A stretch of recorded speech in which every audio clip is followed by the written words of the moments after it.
My 2-year-old had a helmet, and when she was born, I could tell she had torticollis, or she was beginning to have it, and so I brought her in almost immediately. Then we found she also has a tongue tie. So I brought her in for her neck, which it's actually getting a lot better. She used to just be kinked in her car seat, and now she's getting better. And that was only two sessions. This is her third one. So here I am checking her pelvis, making sure it's nice and aligned, and then just rocking her pelvis just to feel that flexibility and mobility. And so she's pooping really good. She just had a little blowout. And then I'm just going up her spine, looking for those areas of restriction. There's one tiny little spot right here. There we go. Then we're gonna check her neck. So checking for range of motion right now. See how far she can turn. Better. There we go. Good. Bending to one side, bending to the other. So far, lots of improvement have happened. She still feels a little tight on that left side. So we're just gonna do a little light adjustment on this side.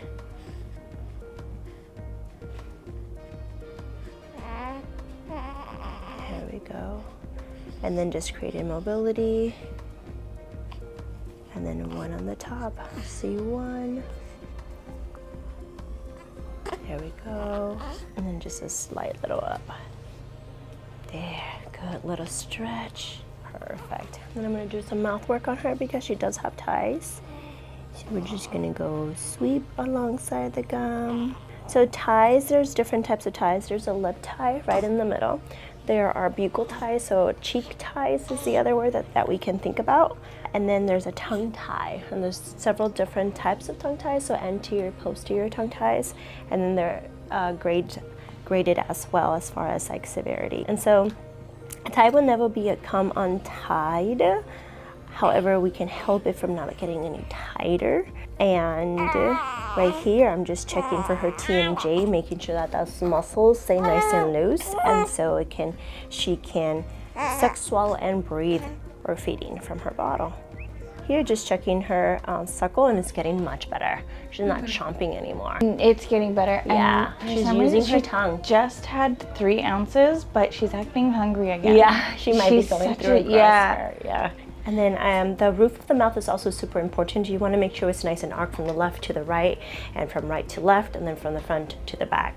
Sometimes it can be very shallow, sometimes it can be very wide, or sometimes it can actually be heart-shaped. And so here we're just making sure that all of that is nice and smooth. Also, it could be a shelf at the very back, which creates this gagging reflex more effectively. And then mom's nipples sometimes come out lipstick shaped. So that's something that we can also ask moms to see how the health of the nipple looks, the shape of the nipple, I should say better. All right, good job, Miss Reagan. And then just putting only the weight of my finger underneath her tongue. She wants to suckle. And so I'm just swiping in, and then right in the middle as well. So the last one is just gonna have her go upside down to create a little bit of a stretch using gravity to our advantage. And I'm just gonna hold her body here towards me. And then just, there you go. Do you like an adjustment today? Yeah. You have a well-adjusted baby, Mama. Thank you. And then, do you remember the Guppy? Mm-hmm. Yeah, you feel comfortable with that one? Yeah, good job. And you want to encourage her to look to the opposite side too. So that was excellent. See the Guppy hold right here.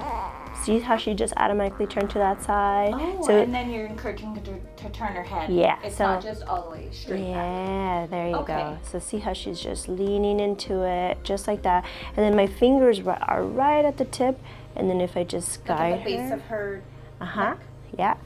And then my hands on her shoulders are really, really soft. I'm not squishing or squishing. Cannot say that. Squeezing. See how she just moved to that opposite side? She's basically helping her entire neck area just stretch and explore. And she's pushing off a little bit, but I'm still here. I still feel strong. Supporting, exactly. Okay.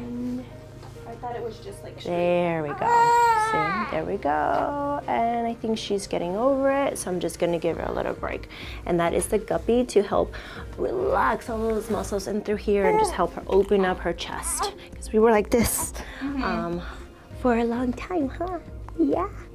And now we're stretching you out. I also think she was like this. Right, with that shoulder. Because she like sits in the house like this, and it's like, put your arm down. Put your arm down. Yeah, but she's way more flexible now. Yeah. Look at you. Yeah. Oh, yeah. Okay, I'll give you back to Mama because you're hungry. All right, that was Guppy hold. I found Dr. Aimee 2 years ago for myself. I was like looking for somebody for postpartum help. My sacrum was shifted after I birthed my 2-year-old. After the first session, I felt like much better, like walking up the stairs. I didn't feel as much pain. And everybody always asks about Chiro, and I always say come to Mama's Chiro. And then we brought our 2-year-old. Our pediatrician actually recommended it because her whole right side was tight. She was tugging at her ear, and I thought maybe she had an ear infection, but she didn't. He was like, no, she's just really tight. So then we came here and she was doing sessions. I think maybe she did like 8 sessions. Total, yeah. Yeah, and now she's wellness. She like comes monthly.